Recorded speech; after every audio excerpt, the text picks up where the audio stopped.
Ito ay rated SPG. Striktong patnubay at gabay ng magulang ang kailangan. Maaaring may masiselang tema, lengguwahe, karahasan, sexual, horror o droga na hindi angkop sa... Sakay ng barkong panghimpapawid, nakabalik na sa Encantadia ang mga sangre.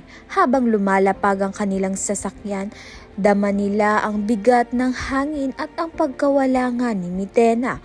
Ngunit kasabay ng kanilang dalamhati ay ang pag-usbong na kanilang matinding determinasyon. Handa na silang simula ng digmaan, hindi lamang para sa kanilang kapangyarihan, kundi para sa hustisyang ipinaglalaban nila para sa Encantadia. Ngunit sa halip na si Mitena ang kanilang makakalaban gaya ng inaasahan nila, si Zaur na ngayon ang bagong hari at ang kanilang makakaharap. Sa kabilang banda naman nga, sa hindi inaasahang pagkakataon, nabigo si Mitena na kitili ng buhay ni Zaur. Sa halip, siya mismo ang nawalan ng buhay sa matinding labanan. Sa kanyang huling hininga, binitawan niya ang kanyang sumpa na hinding-hindi nga raw magtatagumpay si Zaur.